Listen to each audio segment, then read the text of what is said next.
Hello, xin chào các bạn đã quay trở lại với kênh YouTube Review 5 phút. Ở cuối tập 106, sau một hồi tranh đấu, cuối cùng Thiên Vận Tử đã khiến Lăng Thiên Hầu chịu trái đắng, khiến hắn ta bẽ mặt trước rất nhiều người. Tiếp theo, khi trận chiến kết thúc, Thiên Vận Tử mới nhìn toàn trường nói: "Lần này, nhân dịp đại thọ, hôm nay ta sẽ tuyên bố người mang phong hiệu Thiên Vận Thất Tử." Lời này vừa nói ra, ánh mắt của những tu sĩ xung quanh lập tức nhìn về phía những đệ tử của Hoàng hệ và Tử hệ, trong đó có cả Vương Lâm. Tuy nhiên, ngay khi thanh âm của lão chấm dứt thì đột nhiên có một vài đệ tử bước ra nói: "Sư tôn, đệ tử bỏ cuộc." Nói xong, bọn họ liền cúi người hành lễ. Thấy vậy, Thiên Vận Tử đột nhiên nhìn một người nói: "Côn Bằng Tử, người chính là người đạp phong hiệu Thiên Vận Thất Tử của Hoàng hệ, người làm được không?" Nghe được thanh âm ấy, tên này thân mình bất chợt run lên. Ngay sau đó, hắn đột nhiên quỳ rạp người xuống mặt đất rồi đáp: "Đệ tử nguyện khắc ghi lời dạy của sư phụ." Thiên Vận Tử gật đầu, tay phải điểm một cái vào mi tâm của mình rồi lấy ra một vật nói: "Vật này chính là biểu thị cho phong hào Thiên Vận Thất Tử, người hãy bế quan cảm thụ nó. Khi ngươi xuất quan, ta sẽ truyền cho ngươi một kiện bảo mệnh pháp bảo." Nghe thế, Côn Bằng Tử liền gật đầu. Tuy nhiên, khi ánh mắt Vương Lâm nhìn vào mi tâm Thiên Vận Tử, anh ấy liền có cảm giác sợ hãi kỳ dị. Áp chế tâm tình, anh ấy lại lặng yên nhìn về phía trước. Tiếp theo đến lượt Tử hệ, vừa khi ánh mắt Thiên Vận Tử đảo qua, Bạch Vi đã lập tức xin rút lui. Đến lượt Tứ sư tỷ, cô ta đột nhiên nhìn Vương Lâm nói: "Lão thất, nếu ta cũng bỏ cuộc thì việc ngươi đạt được phong hào quá đơn giản. Ngày hôm nay, ta và ngươi chiến một trận đi." Thế nhưng ngay xong, Vương Lâm lại không đáp, anh ấy hướng về phía Thiên Vận Tử chắp quyền nói: "Sư tôn, đệ tử bỏ cuộc." Nghe được lời này, Thiên Vận Tử đột nhiên ngẩn ra hỏi lại: "Vì sao ngươi bỏ cuộc?" "Tu vi của đệ tử không đủ, không thể tranh đoạt được với Tứ sư tỷ." "Vi sư hy vọng ngươi tranh đoạt một lần, đệ tử của ta không có loại người yếu đuối, ta cho ngươi thời gian nửa nén hương, ngươi suy nghĩ kỹ đi."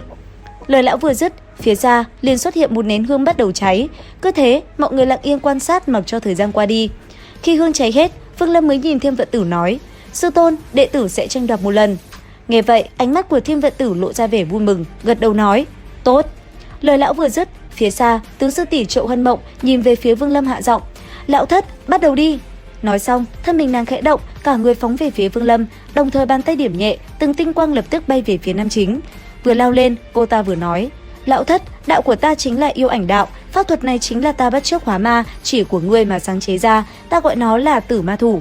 Dứt lời, cô ta lập tức tăng tốc. Phía xa xem chiến, thần sắc của Thiên Vận Tử vẫn như thường, lão chăm chú nhìn vào ngón trỏ trên tay phải của Vương Lâm lẩm bẩm: "Đạo của ta chính là Thiên Vận đạo, phải tìm được người phù hợp thì ta mới có thể tiến tiếp bước thứ 3.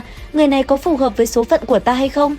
Suy nghĩ của lão vừa dứt thì phía bên kia, Vương Lâm trong miệng quát khẽ: "Hóa ma chỉ." Lời anh ấy vừa dứt thì trời cao liền xuất hiện mây đen che lấp. Sau đó, khi phù văn khai mở, một luồng ánh sáng đã liền từ trên trời cao phóng xuống và chạm với Tử Ma Thủ, làm một trận rung động ầm ầm bạo phát. Bùm một tiếng, thân hình Triệu Hân Mộng lập tức bị chấn bay ngược về phía sau. Thế nhưng ngay lập tức, cô ta đã lấy ra một hạt châu.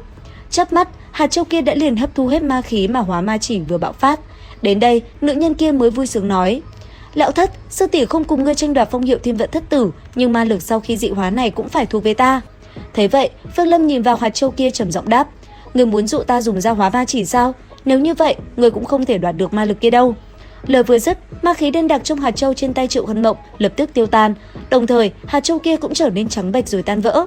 Nhìn nó, nữ nhân kia sợ hãi hỏi: "Lão thất, ta chỉ muốn một tia ma lực của ngươi, ngươi nếu cho ta thì ta sẽ lập tức bỏ cuộc rời đi, nếu không..." Nghe vậy, Vương Lâm trầm giọng đáp: "Tứ sư tỷ, việc này tại hạ không giúp được." Lời anh ấy vừa dứt, Triệu Hân Mộng đã nâng tay phải lên trong miệng gầm lên nói: "Cửu chuyển luyện tiên quyết." Tiếng gầm kết thúc, tiên lực ào ào tuôn ra tạo thành từng luồng lốc xoáy liền bay ra bên ngoài. Thấy thế, Vương Lâm cũng làm ra hành động tương tự, cửu chuyển luyện tiên quyết được anh ấy thi triển. Chớp mắt, anh ấy đã thi triển đến lục chuyển, khiến Tứ sư tỷ kinh ngạc. Tuy nhiên, cô ta vẫn tự tin nói: "Thất sư đệ, mặc dù ngươi thực sự có lục chuyển lực, cũng không phải là đối thủ của ta đâu." Nghe vậy, tay phải Vương Lâm vỗ túi trữ vật, lập tức chiến phủ của cự ma tộc hóa thành một đạo hắc mang lao ra, trực tiếp phiêu phù giữa hư không. Cùng lúc đó, khu thú quyển nơi cổ tay Vương Lâm bay ra, phịch một tiếng hóa thành xạ thần xa. Xong xuôi, anh ấy mới lạnh lùng hỏi: "Có thêm 2 thứ này nữa, ngươi thấy sao?" Nhìn khí tức kinh người kia, Triệu Hân Mộng nhìn Vương Lâm, trầm mặc một lúc, bỗng nhiên nhoẻn miệng cười hạ giọng đáp: "Ta đã xem thường ngươi, lão thất, sư tỷ bỏ cuộc." Nói xong, thân mình Triệu Hân Mộng lùi lại, phiêu phù phía trước chỗ Tử hệ. Nhưng đúng lúc này, bỗng nhiên từ phía chân trời có người xông tới. Nháy mắt, khi tử khí tán ra, thân mình một người đàn ông trung niên xuất hiện. Hắn đứng đó, hướng về Thiên Vận Tử ôm quyền trầm giọng nói: "Đệ tử Trần Đào bái kiến sư phụ." Nghe thế, ánh mắt Thiên Vận Tử nhìn lại trên người Trần Đào, trong mắt hiện lên một vẻ tán thưởng đáp: "Ngươi có thể sớm trở về là tốt rồi." Khi đi ngang qua Hắc Mạc Tinh thì nơi đó xuất hiện một loại bảo vật, đệ tử phải lấy nó để dâng lên cho sư phụ nên mới tới muộn một chút. bảo vật như thế nào mà có thể hợp ý ngươi? Lời lão vừa dứt, Trần Đào vỗ túi trữ vật, trong tay lập tức xuất hiện một đóa hoa có 6 cánh rồi dâng lên nói: Sư tôn, ta cũng không biết đóa hoa kỳ hoa này là gì, thế nhưng cũng vì nó mà 3 con thượng phẩm hoang thú cũng phải tranh đoạt với nhau. Dứt lời, hắn ta đẩy đóa hoa kia về phía Thiên Vận Tử, cuối cùng nằm gọn trong tay lão. Đến đây, Thiên Vận Tử nhìn đóa hoa này trầm ngâm một chút rồi nói: đây chính là thất thải lưu ly quang, 10 năm mọc rễ, 100 năm ra lá, ngàn năm khởi quang, vạn năm nở hoa một lần. Vật này đối với ma thú là cực kỳ quý giá, đúng không Tôn trưởng lão? Đúng vậy, chỉ có điều nó chưa xuất ra cánh hoa thứ 7. Tuy nhiên, với thần thông của Thiên Vận đạo hữu, không mất quá nhiều thời gian thì cánh thứ 7 cũng xuất hiện thôi. Nghe thế, Thiên Vận Tử gật nhẹ đầu rồi thu đóa hoa kia vào tay rồi nói: được, vật này vi sư sẽ nhận lấy. Dứt lời, lão định làm gì thì Trần Đào đã nhìn 3 người của Tử hệ nói: người của Tử hệ ta quả là ngày càng ít. Bạch Vi, Triệu Hân Mộng, đã lâu không gặp. Ta biết là đại thọ vạn năm tuổi của sư phụ, người nhất định sẽ trở về. Nghe vậy, Trần Đào khẽ gật đầu rồi nhìn Vương Lâm hỏi: ngươi chính là lão thất sao? Xưng tên đi. Ánh mắt Vương Lâm bình tĩnh nhìn lại người này, lạnh giọng đáp: Vương Lâm, ngươi không xứng là thất sư đệ của ta, thất sư đệ của ta chỉ có Tôn Vân. Sư phụ, lần này đệ tử trở về là muốn một lần nữa đạt được phong hiệu Thiên Vận Thất Tử, mong sư phụ đáp ứng. Thiên Vận Thất Tử, trong Tử hệ, trước mắt chỉ còn lại ngươi và thất sư đệ của ngươi là có tư cách, nhưng chỉ một người đạt được mà thôi. Nghe xong, Trần Đào liền gật đầu, không chút do dự, thân mình hắn tiến về phía trước một bước, liền tới trước người Vương Lâm tung ra một đạo ấn quyết. Chỉ nghe một tiếng nổ ầm ầm vang lên, Vương Lâm phải dùng ra chiến phủ chắn trước người mới có thể an toàn lui về phía sau. Đến đây, Trần Đào nhớn mày lãnh đạm nhìn về phía Vương Lâm nói: ngươi bỏ cuộc đi. Nghe vậy, Vương Lâm không đáp, ngũ chuyển kim tiên lực trên tay trái bỗng nhiên nâng lên rồi đánh về phía đối thủ. Phía xa, Trần Đào liếc mắt nhìn con lớp ngũ chuyển kim tiên lực, hạ giọng nói: pháp thuật này không phải dùng như thế. Nói xong, tay phải hắn để về phía trước một cái, cơn lốc kim tiên bỗng nhiên dừng hẳn lại trước ngón trỏ tay phải của Trần Đào. Sau đó, theo bàn tay hắn đánh ra từng đạo pháp quyết, cơn lốc kia đã tăng thêm liền 4 vòng và đạt tới cửu chuyển kim tiên lực. Làm xong, tay phải hắn ấn về phía trước một cái, cơn lốc cửu chuyển kim tiên bỗng nhiên thay đổi phương hướng, gào rít lao đến Vương Lâm. Sắc mặt của Vương Lâm rất âm trầm, thân mình lập tức lui về sau, tay phải hư không bắt lấy chiến phủ, thân mình nhảy lên bổ xuống một cái. Ầm một tiếng, sóng kinh lực bùng phát xung chuyển bốn phương, phá vỡ cửu chuyển tiên lực. Sau đó, cái rìu khổng lồ kia hướng đầu Trần Đào mà bổ.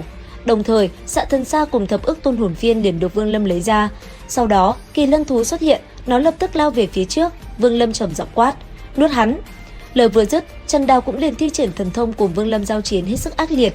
Giờ khắc đó, tất cả cũng phải kinh ngạc với chiến lược của Vương Lâm. Thật không ngờ, Vương Lâm lại có thể ngang tay chiến với tu sĩ vấn đỉnh. Nhìn cuộc chiến ấy, Thiên Vận Tử ánh mắt cũng rất chăm chú, lão ta cũng phải thầm khen Vương Lâm rất tốt. Còn Vương Lâm và Tinh kia, vừa giao chiến, cả hai cũng vừa võ mồm hết sức quyết liệt. Thế nhưng liệu rằng tiếp theo, ai sẽ là người chiến thắng? Theo dõi kênh YouTube Review 5 phút để biết thêm chi tiết các bạn nhé. Xin chào và hẹn gặp lại!